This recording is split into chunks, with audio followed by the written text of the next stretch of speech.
Good morning నాన్న. Oh good morning my child, come sit down. అది నాన్న, ఏ చిన్న, ఏమైనా డబ్బులు కావాలా? లేదు నాన్న, మీతో కొంచెం మాట్లాడాలనుకుంటున్నాను. దానికంత సంకోచం దేనికి చిన్న? విషయం ఏంటో చెప్పు. ఎందుకో నాన్న, నేను ఒకప్పట్లో ఉండలేకపోతున్నా. నా ఊహలు, ఆలోచనలు, అభిప్రాయాలు అన్నీ నాది నాకే చిత్రంగా అనిపిస్తున్నాయి. ఒకప్పట్లో కాన్సన్ట్రేషన్ చేయలేకపోతున్నాను, ఫ్రీగా ఉండలేకపోతున్నాను, థింక్ చేయలేకపోతున్నాను.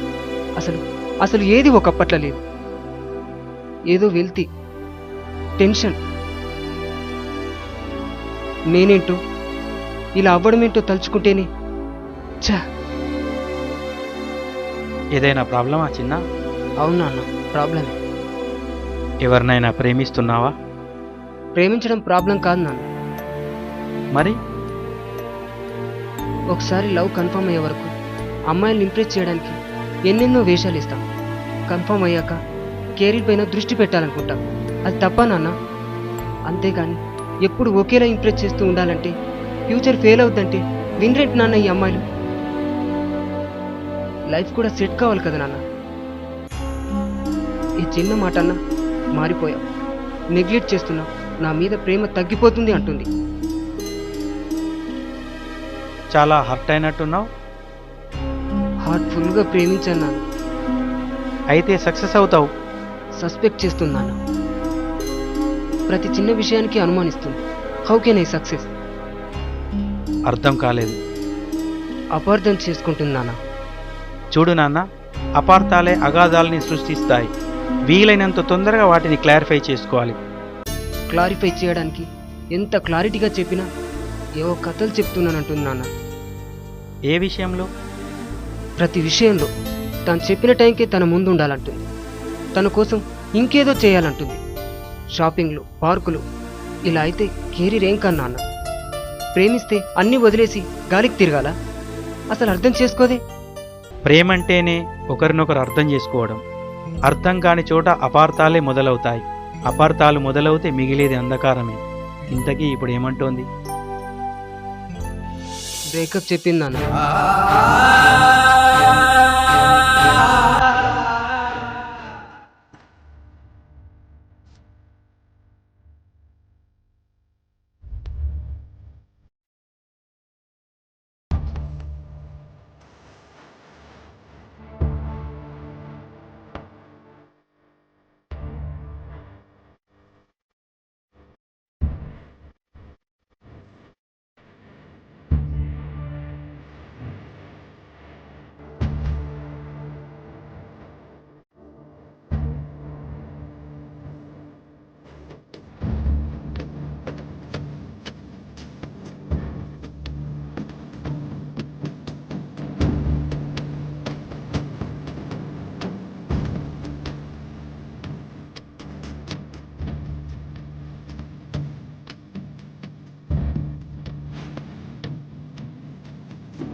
నువ్వేమనుకుంటున్నావు?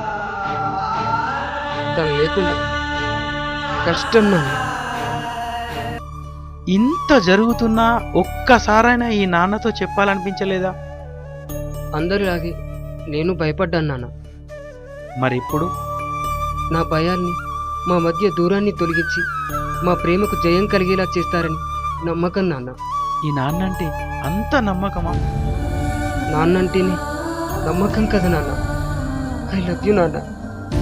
ఐ లవ్ యూ నాన్న.